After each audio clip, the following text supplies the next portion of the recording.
The Moore Show is in partnership with Ozark Mountain Publishing, taking readers beyond the unexplained.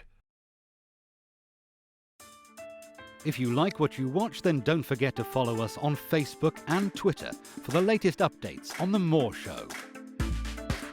Remember to subscribe to our YouTube channel for new weekly television and radio shows.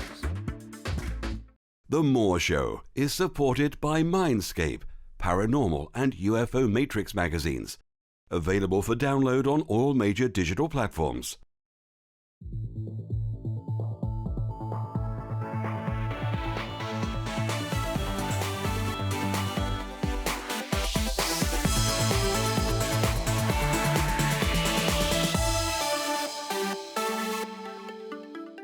The comments and views expressed on The Moore Show are those of the people that make them and do not necessarily reflect the view of Kevin Moore, The Moore Show, or this radio station and its affiliate or sponsors. This show is for entertainment purposes only.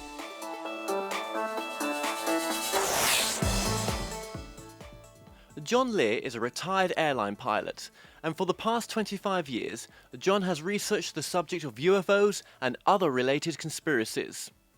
He insists that the United States Apollo missions never went to the moon, and that the moon is inhabited with a civilization of more than 500 million humans, like us, but considerably more advanced, who did not come from Earth. John's research holds that our solar system has 40 planets, not 9, and that all planets and their moons and satellites are inhabited by humans similar to us, as well as extraterrestrials. He further states that mankind was conceived, engineered, and built by ETs who secretively control our lives, and that mankind is only one strand of an infinite number of strands of life. John, welcome to the show. It's great to have you on. Thank you. Great to be here. Oh, it's a pleasure to have you on, mate. I tell you, because your work is fascinating. It really is. John, just tell us a bit about your background to begin with. I mean, now, you flew some big jets in your time, didn't you? Yes, I flew the DC-8 707, the Lockheed L-1011, both passenger and cargo, and I retired with about 19,000 hours, which isn't a lot of time, but it's up there. Well, tell me about the CIA and the flying time you did for them as well. Yeah, that was between 1967 and 1983. In 67, during the Vietnam War, I flew for the CIA in Laos. And from 67 to 70, I delivered airplanes under the CIA to Vietnam. That was a Ford Air Control airplane, the Cessna 02. And we'd fly them from Wichita, Kansas to Vietnam.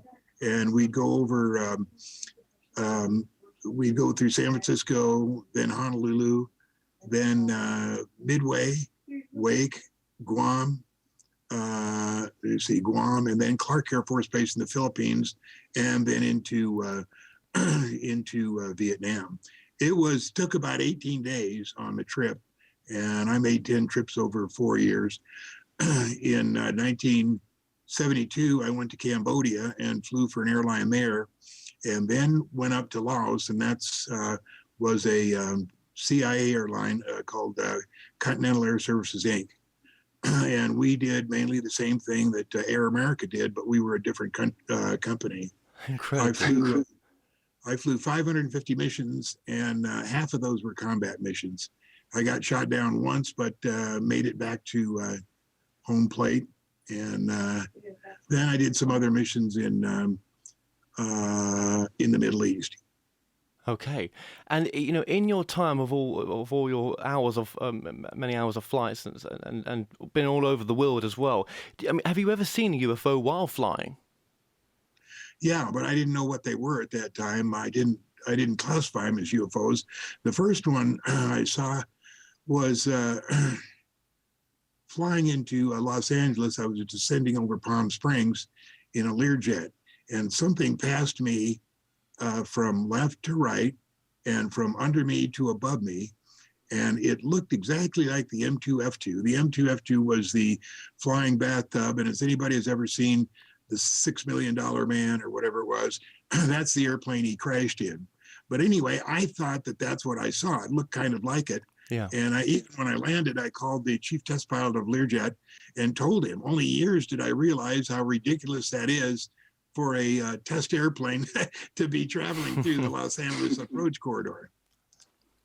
I was flying for a cargo airline once at night. We were just past Chicago, and of course, I'm sitting on the left-hand side of the airplane. It was cargo, and I'm watching out to the left, and I saw this bright light, and it was arcing up from right to left, or from left to right, and then it'd get to a precision point, and it'd go straight up into infinity. And so pretty soon another one came and went straight up, just like the third. And then the third one came, and I thought, I never discussed this with crew members, but this one seemed to be, absolutely, I could show them this. So I said, hey, you guys, look over here. And then sure enough, a fourth and fifth one came and did the same thing. And the comment was that they had never seen anything like that. I mean, how did your employees, sort of take your interest in UFOs? I mean, were they very receptive about it, or was it sort of a bit of a negative reception from them at the time? No, I never talked to my employees, or usually no friends or co-pilots with it, because in the airline, you don't want to expose yourself there. The only time that it ever happened was a reporter for the Houston Chronicle called me up and asked for an interview. And I said, okay, just so long as you don't use my name. And so he said, no, I won't use it. So I gave him the whole story. And sure enough, the next day, the lead article is John Lear, captain for American Transair, says, UFOs are real. Of course, it was about two days later, I got fired on the spot. And it's interesting, that guy is moved to Las Vegas. He's been working for the Review Journal here for about 2 or 3 years. Right. Okay. And well, this sort of moves on then. I want to get into the Bob Lazar story as well, John. But before we do that, let's just move on to Area 51. And how did you get involved in researching Area 51 as well? Well, having grown up in Van Nuys, California, those pilots, the Blackbird pilots, always came to the same bar, which was the Skytrails restaurant. It was very famous, and all the pilots went around there. And we would talk about stuff. Of course, they didn't talk about details, but we did know them. And also on Friday afternoons, we'd see the 3 constellations that belonged to Lockheed Corporation coming in land, and on Monday morning we'd see them take off. And what they were doing was taking all the employees to Groom Lake. So later I moved to Las Vegas, and always wondered where Groom Lake was. And I finally ran into a pilot that said, oh, I know where that is, and showed it to me on a map. And then later I met a guy. I was soaring over in the Pahrump Valley, and this guy is talking about test sites, right. And he mentioned Area 51. He said, I don't work up at Area 51, and I'd never heard that term before. So then I started researching it, and I found, that was Groom Lake, Area 51. And so then I located it on a map, and then started researching it from then. And I was the first guy to come out and say, this is where the Blackbird and the stealth fighters are flying out of. Okay, so Groom Lake and Area 51 is the same place, but is that where S4 is as well? Because is this another secret military base? Right, it's 15 miles southwest of Groom Lake. Okay, and I mean, is Area 51 still there in your opinion? Oh, it is. I mean, all you have to do is go down to the terminal at Las Vegas where they fly there's 6 red and white 737s that take the employees up there, and they go almost 24 hours a day. A few years ago, there was a bogus story put out by one of the popular science magazines that said Area 51's moved and we know where it is. Well, of course, that was BS. And he told he wrote in his story that he followed the road down to a gate that looked like it hadn't been opened in years and years. And on the basis of that, he concluded that Area 51 was closed. Well, he wasn't within 25 miles of the entrance, the real entrance of Area 51 when you're driving on the ground. So, no, it's open. It does a lot of work, but there's many other air access only secret Right. bases in the United States. Yeah, absolutely. And you believe that they're working on reverse engineering, downed UFO crafts. Well, they were working that in 1952. My father owned and was chief executive of Lear Incorporated. And in 1952, he was the prime contractor for anti-gravity for the Department of Defense. And I think they had solved that problem by 1955 or 1956. And it's been kept quiet since then. You'll notice that there's no mention of any anti-gravity research ever in any of the air aviation weeklies or monthlies, because the government doesn't want it mentioned because they already solved it. They've been doing all kinds of stuff since 1956. No, that is true. That is true. And well, you think that technology comes from the Roswell incident? Yeah, there was certainly a lot of information they got from the Roswell incident. There's a really interesting book out. It's from Lou Baldin, Baldin, and he wrote about 6 books, and one of them is the true story of what happened with the craft when they took it to Los Alamos and they started to look inside it. And there were so many interesting things. They found out that the craft would rebuild itself. They found out that there was all kinds of little things inside that had to do with medical. They could put that on your little teeny like dime-shaped sapphire colored object, and it would burrow under your skin, go around all your body, and then it would print out, not in our language, but in the alien language, what was wrong and where the tumors were and all that kind of stuff. Oh my gosh. You are so interesting, John. You really are.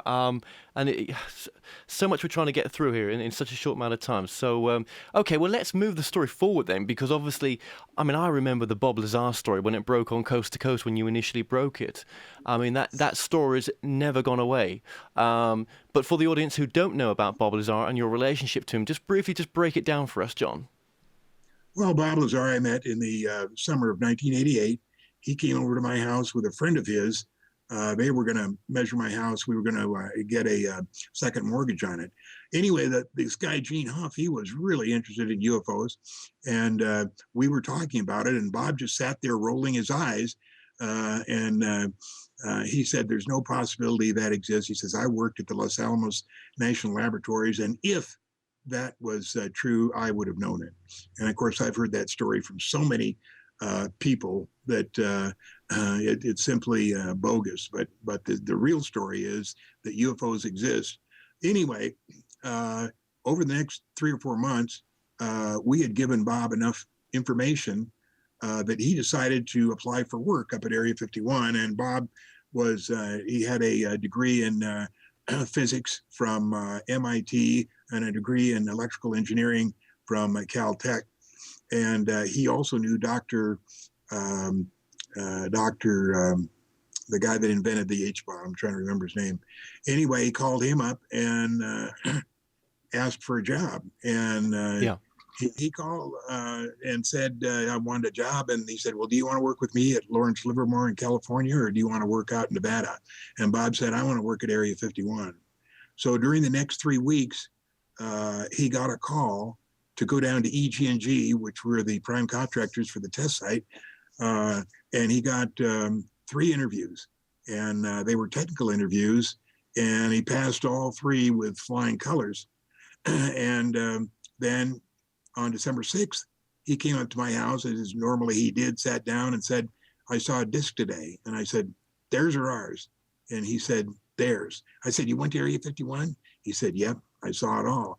And I said, well, then what are you doing here? Why don't you go and do the work and everything and work there and then tell us, because obviously they followed you here.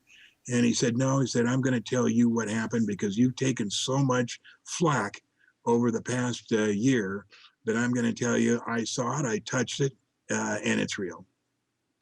And it's extraterrestrial.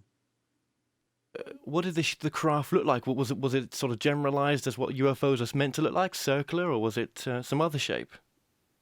There were 9 hangars at S4, and the craft that he saw looked identical to the Billy Myers one that's shown in the Billy Myers films in Switzerland. And it's just a regular classic disc-shaped, silver-colored object with what appear to be windows, but are not windows on the side. And then in the other hangars, there were different shapes. One was Bob called the top hat because it looked like a top hat. One he called the Jello mold because it looked like a Jello mold. One was had a big a hole in it, like a projectile had gone through it. And there was 9 there. Okay, well, John, this is absolutely fascinating, and we're going to take a short break here. After the break, the phone lines will be open for you to speak to UFO researcher John Lear. To share your opinion, you can call us on 0292 000 3666 or text your comments and questions to 07728 758 759. International listeners outside the UK may Skype the show by adding The More Show Live, or you may choose to interact with us on Facebook and Twitter. The More Show is in partnership with Ozark Mountain Publishing, taking readers beyond the unexplained. Visit themoreshow.co.uk/shop to purchase products and services from your favourite past guests. If you're new to this site, you can also catch up on the previous television and radio shows through YouTube and the More Show website. The More Show is supported by Mindscape, Paranormal and UFO Matrix magazines, available for download on all major digital platforms. Broadcasting from the studios of Radio Cardiff, you're now watching The More Show. Welcome back to the show. I'm currently joined with my guest, John Lear. John, welcome back to the show. Thank you. Nice to be here. It's great to have you on, John. It really is. It's. I knew I was going to find this fascinating, but this is just incredible stuff. With Bob Lazar, John, did he ever manage to get any sort of videotape from from Groom Lake or Area 51? Did he manage to sort of sneak anything out? No, he tried, but he never got anything out. The only thing we got was videotape of the craft flying when he took us to see one of the test flights. Incredible. And I mean, look, he must have been followed coming to you that day. I mean, what was the repercussions of him, sort of talking about classified information to you about what was going on at Area 51? Well, as it turns out, 30 years later, or 25 years later, they had intentionally hired him to get some information and then pass it along to me to start disseminating information to the public. Whether that's true or not, I don't know, but that's what they're saying now. So you don't believe that Bob Lazar was a sort of double agent at all? No. No. No, absolutely not. And where is Bob based now? Where is he based in America? He's based in Langsburg, Michigan. He has his company there, United Nuclear, and he's the one of the largest sellers of chemistry equipment to universities and colleges over the around the world. Okay. And just before we get off the subject of Bob Lazar, he did manage to see some secret files, did he not?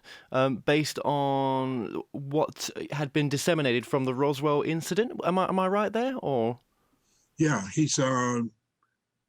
I think he said like 100 or 120 secret files that were not very thick, but he could thumb through them at his leisure and find out about different projects that were going on, not only UFO stuff, but other stuff that we were involved in.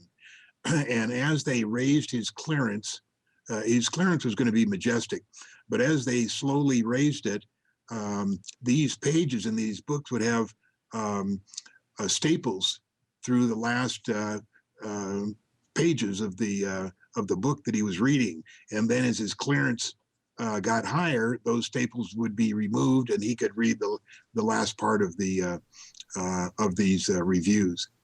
Okay. Now, one of the things as well that he talked about to yourself is it element 115? Yes, element 115 on the radioactive materials chart would be 115. And it is in a stable area, which has been theorized. And then 116 is not stable.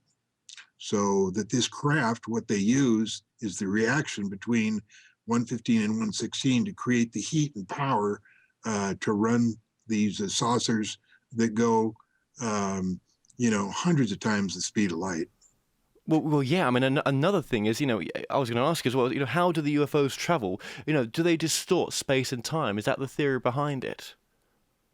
Yes, space is actually a fabric. We think of it as a nothing, only holding one hydrogen atom per square meter, but in fact, it's a material like that it can be pulled towards you.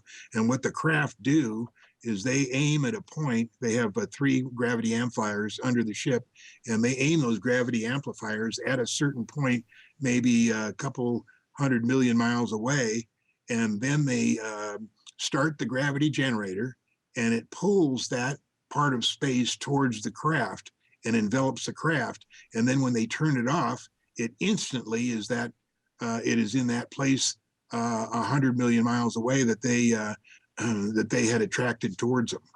So they can do that every 12 milliseconds, and that's quite a speed. And I mean, obviously, that since Bob was there, did he ever talk about there was contact made between worldwide governments and different races from outer space? No, he didn't talk about the contact with the other governments, other than say that we had invited the Russians in to show them some of the stuff, and for some reason, when he was there, the Russians were escorted off the property, and what that was all about, I don't know. As far as other ETs, he didn't talk too much about that. Mostly, he talked about the Greys, which are the little 4-foot people that have the enlarged head and have a grayish type color. Okay. Now, and just to clarify with Area 51, what we see on the surface, it's all below ground, isn't it? I mean, we're talking miles below ground? Yes. Yeah. What we see on the surface is just what's there. But starting in 1949, they started digging hangars and passageways underground. And that it's in an enormous place. They have elevators there. It's interesting that the elevators have buttons, but they don't have any nomenclature like 1, 2, 3, the 4, 5. The SEAL teams, or the SEAL people that Navy personnel that operate those elevators, they know what those buttons are by heart, but they don't want anybody just getting a ride in the elevator to know how deep or where they're going. So there's no nomenclature on the elevator buttons. Incredible. And well, let's just shoot straight to NASA as well. I mean, is NASA then therefore holding secret space programs? I mean, what we see with the International Space Station, what's really going on apart from that? Well, what's really going on is they took the money that they were going to use to do the Apollo missions to the moon, which they couldn't do anyway. There's many reasons why they couldn't go to the moon, but they used that money to create a orbiting constellation of weapons, and those weapons are highly advanced weapons that use all kinds of different methods of destroying matter. The one that they used to destroy the World Trade Center was what it did was it really just disintegrated the matter of the concrete and steel and made it into little globules of matter about 80 microns in diameter. Well, okay. Well, let's go to the 9/11 then. I mean, do you think it would have been very difficult for those Arab pilots to sort of hit the World Trade Centers as we're told they did? Absolutely impossible. I've been a pilot for 40 years. I've flown big airplanes. We everybody that took simulator used to go over New York and fly around the World Trade Center and do stuff like that. But to aim an airplane at allegedly 560 miles per hour and hit an object 208 feet wide is absolutely impossible. It could not happen. And what they did was they showed video graphics to show that alleged planes were there, and also they could have used holograms to show that planes were there, but there were no planes at all. Those buildings were destroyed by the space weapons. I mean, you never hear about the NASA astronauts talking about they've seen this or that or whatever. They never talk of seeing UFOs or anything else. I mean, are they just told to never speak about it? I mean, is it a career-ending subject? Yeah, the people. Not many people know about it. As a matter of fact, when they were trying to go to the moon this time, 30 years later, they started looking around for the drawings, and there were none. There were none because they never went in the first place. But most of the launches are from secret bases around the world. Most of them are from Kwajalein, the Kwajalein Islands out in the Pacific, and they launched maybe 2 or 3 a day, going up and getting stuff and bringing it back, whatever they do. But they have to stay below 500 miles. That's where the radiation is the strongest, between 500 miles and 25,000 miles up. And so they have to stay below that. Okay, we just got a text in from Matt Lyons. What do you make of Philip Corso's account of Roswell and general undisclosed technology? Do you also think that the latest NASA projects are an extension of work at Area 51, John? Yeah, they probably are. Corso was pretty much right. There was a few errors in his book, but they wanted to get a little information out, so they let him talk about some of the stuff. Okay. Well, let's just quickly move to the moon then, because that's another part of your work. And, well, structures on the moon. What structures are on the moon, and who's inhabiting the moon currently? Well, having looked at the lunar orbiter pictures taken in 1965 and 1967, from those years, there was 5 cameras, lunar orbiter 1 through 5, and they were allegedly pictures taken to find out what would be the best spot for the Apollo missions to land at. This was just part of the hoax. But anyway, the pictures were real. And at that time, NASA itself didn't know the extent of what was on the moon, so they didn't do a real good job of airbrushing, which they did anyway. Now they've gotten it perfected. You can't find any of the new pictures winning structures.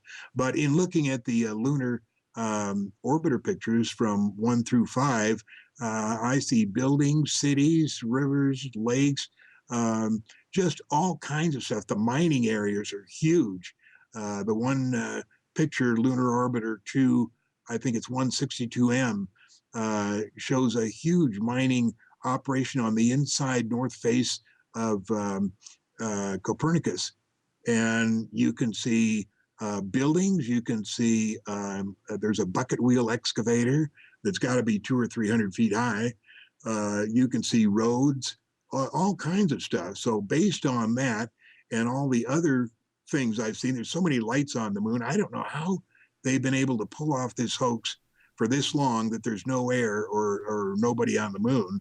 But the fact is, there's about 500 people that live up there. Now, they're not from Earth, but they are humans from somewhere else. So it begs the question then, John, are we some kind of ET experiment? Not an experiment, but they conceived us, they engineered us, and they put us here. And it would be shock people to know that there's probably 1 billion ETs on Earth at any one time who look identical to us, but are just doing their job, whatever their job is.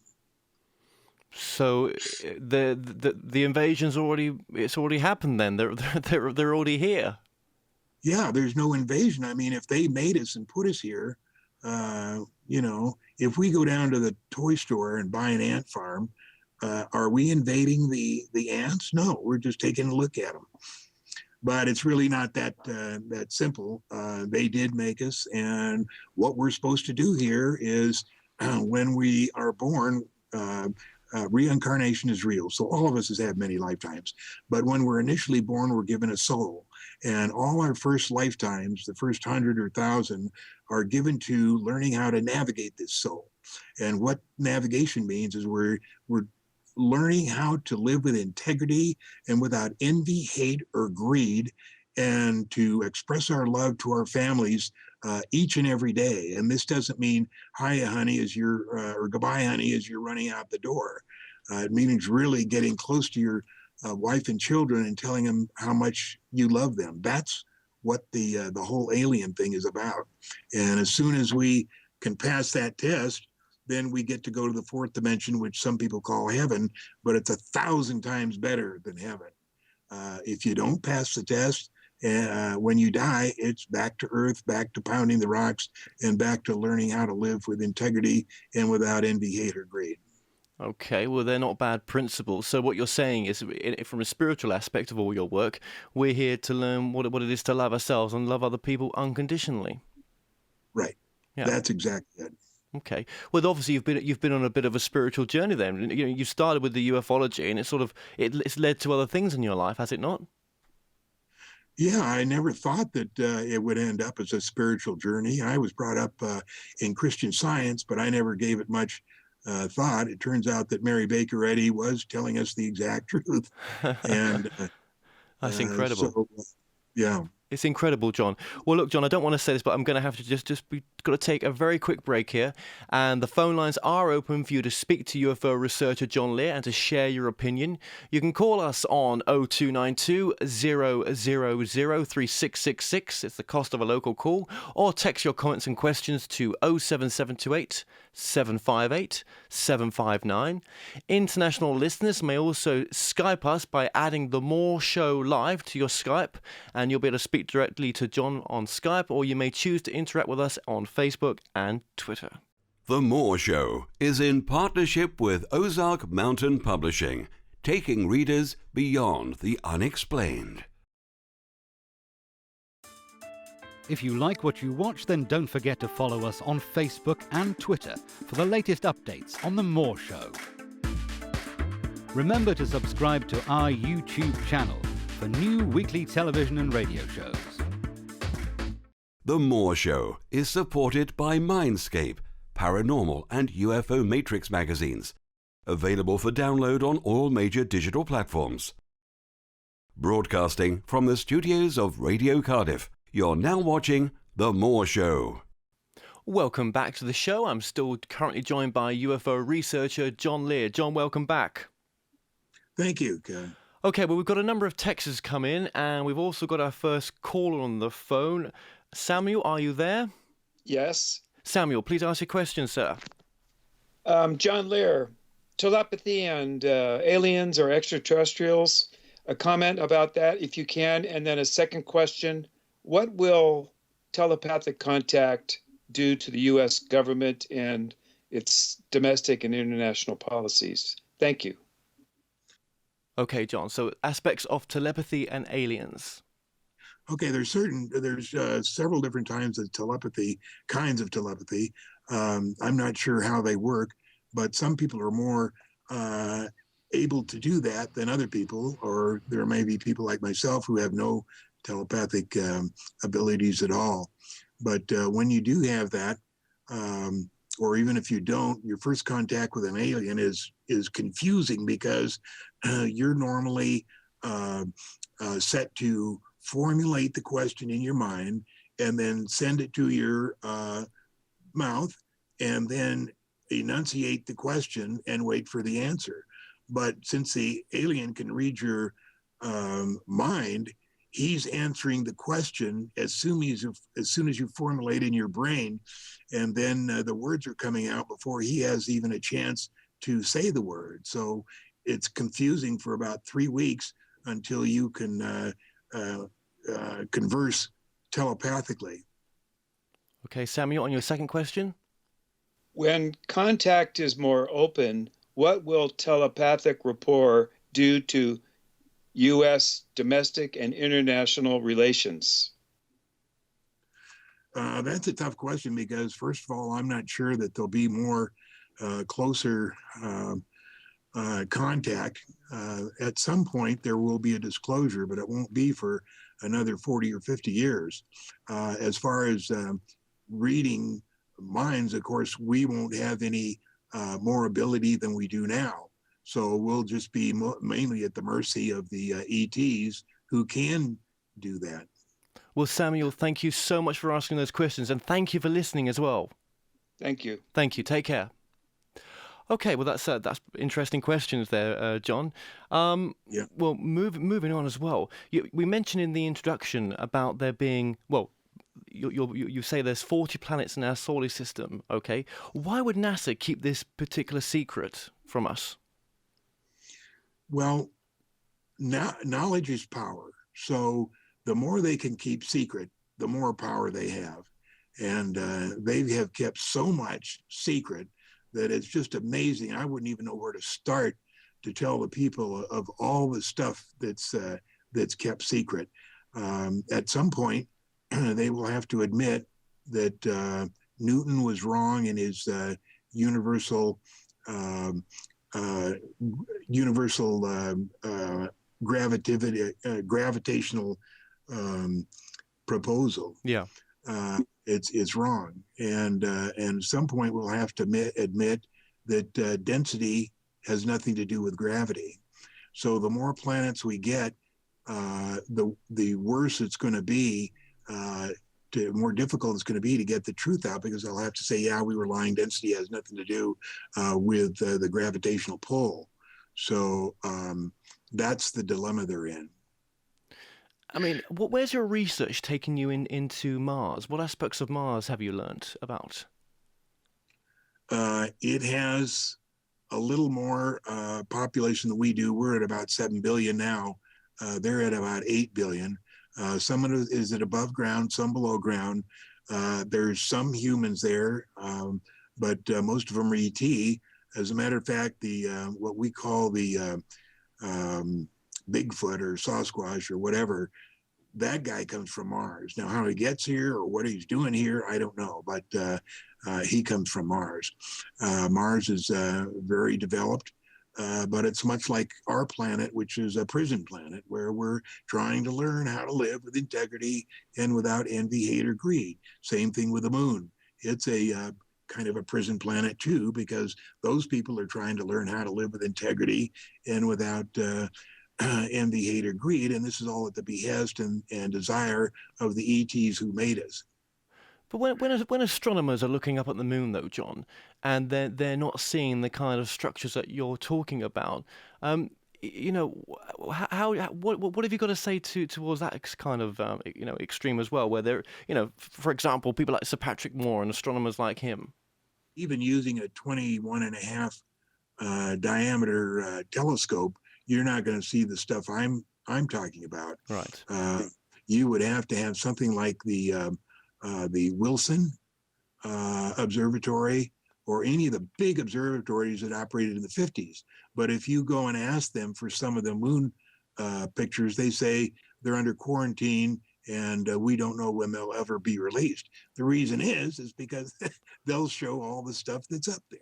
Right. That's okay. There's a 200-inch telescope that's going to show. Yeah. It's going to show license plates of the cars up there. Yeah. And I should just mention, obviously, that, Sir Patrick Moore passed away early this year. So, okay. Now, Antarctica always seems to pop up as well when talking about ufology. There's all this talk about secret bases in Antarctica. And why would that be? A secret base where? In Antarctica. Oh, I don't know what they're doing there, but it's big. I mean, there's just so many craft going down there. 4 or 5 shuttle flights a day, and I'm not sure what the deal is. They're tunneling down to Lake Vostok, which is under the ice cap, and it'd be sure interesting if I had a contact down there, but I don't. Okay. And out of all the UFO researchers out there, or hypnosis people like Dolores Cannon and other great researchers, I mean, which one have you closely aligned with? Which of the researchers out there, do you really like, as in their work? Bud Hopkins, because he's the first one I met, and he did regressive hypnosis on me. We didn't find anything, but he was pretty good. And then, he was the only one I knew, really. Yeah. And now, when they're doing regressive hypnosis, they may be running into screen memories, because when the aliens do work on you, they put 2 or 3 levels of screen memories so that you can't remember exactly what they did. Now, one of those screen memories is stuff to scare you so that you won't go any farther to find out what they did. And what, in your opinion, why are the abductions happening? I mean, is there a reason behind it? Yeah, it's like when you take your car down to the for a 3,000-mile checkup, check the radiator level, water level, check the batteries, check the wiring, check the tail lights, all that kind of stuff. And they start that with humans at 3 years old, then once at 5, then once at 7, once at 9, and 11 and 13.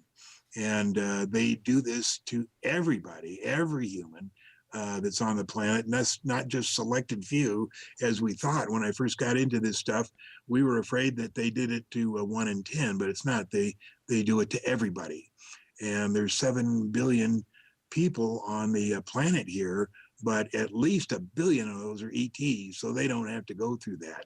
It's just us they're taking up to the moon, and they do their little upgrades to see if we need any upgrading or fixing. And also they're in charge, the little grays are in charge of being sure that we die when we're supposed to, and we live when we've gotten into an accident.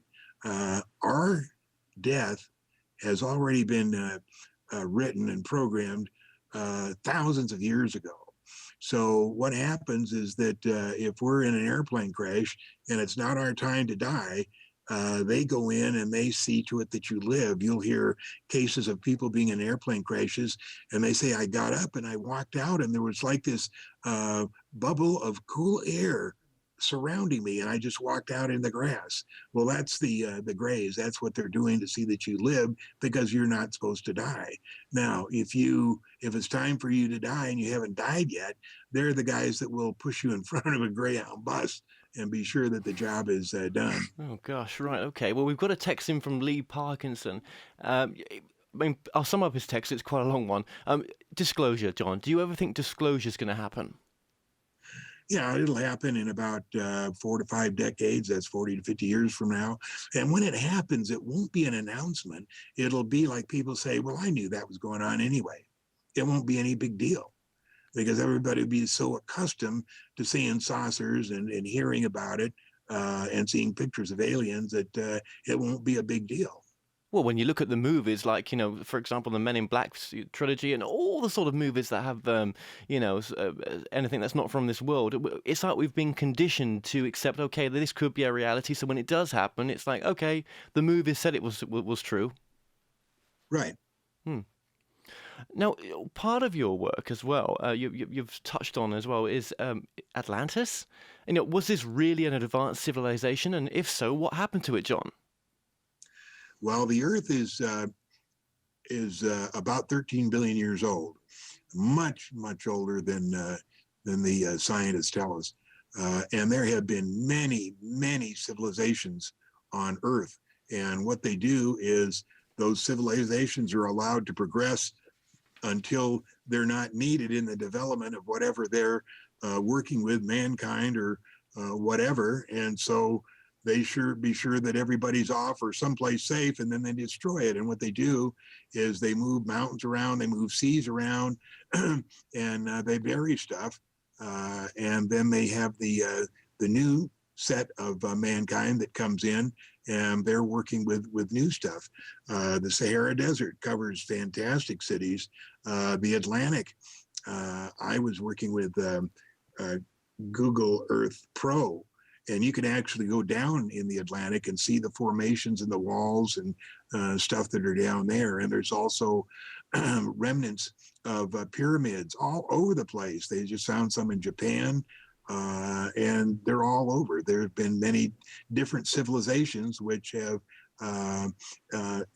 grown and gotten to where they are finished with their use, and then they are destroyed. Okay. Now we've got a text in from, I think it's David Larkins, I think it is, just asking, why have you never written a book? I mean, you seem to, that's a good question, actually. The reason I've never written a book is because the information never seems to stop coming. And if I were to write something and then it was proven wrong, or I got new information, then I'd have to go back and write another book to fix it. So I prefer to do, I got in this for myself, for the information, not for anybody else. Yeah. I don't care what anybody thinks about my stuff. It's for me. So when I come to programs like this, I'll tell you, hey, this is what I found out. This is what I believe. I don't care what anybody else believes. No, that's but right. As far as a book, it would, I don't know. Right now, they're making a full-length feature movie about me.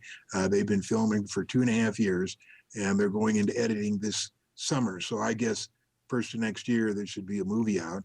And then my daughter, Jacqueline, who lives in North Carolina, she's writing a book about me, and she's been working on that for about 3 years. So that kind of book would come out. Okay. I don't know whether I'll ever write one myself. It'd be kind of fun, but I'm getting kind of old now. It would be kind of fun. And how did your family take your work? I mean, are they quite, they're quite supportive? Yeah, my wife doesn't believe any of the stuff. However, in 1988, when I was flying with American Transair, I was overseas, and 2 saucers came behind our house. We have a big mountain behind our house called Sunrise, and we call them Marilee's flying tuna cans because they were the exact shape of a tuna can, but they had fire coming out the back. And there was 2 of them, and they just flew along the mountainside up to the south, or down to the south, where they disappeared behind the mountain. And she says, I saw them, but I still don't believe them. Now my daughters and my grandson are open to this, and they believe everything, and they follow what I do, and they want to know what's going on. Wonderful. Well, that sounds fantastic. Okay, where can people find out more information about you then? You have a website? No, I think there's a website called IamTheRealJohnLear.com, but there's not much on it, and I haven't seen it lately. But the most information you can find is on thelivingmoon.com. That's all one word, THE, living, LIVING, moon, MOON.com. There's another one, Godlike Productions, and that's where I have a thread. Type in John Lear. I think it's around 200 pages now, but I've covered just about everything on that thread. And if you read from beginning to end, you'll know a lot of stuff.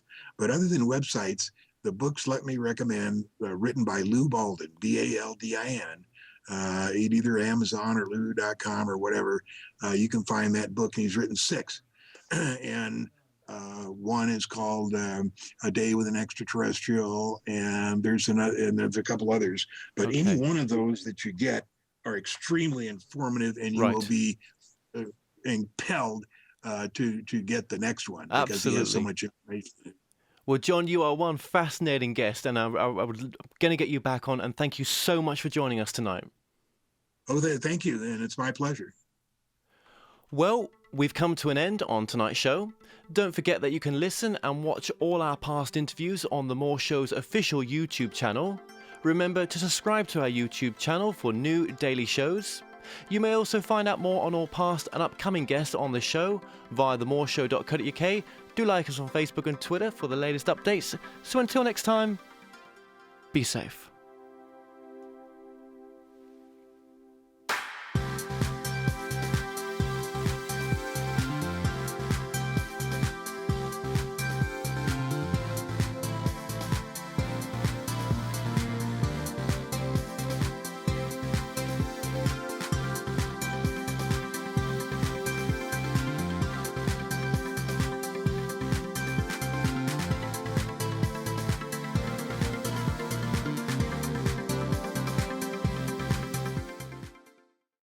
Visit themoreshow.co.uk/shop to purchase products and services from your favourite past guests.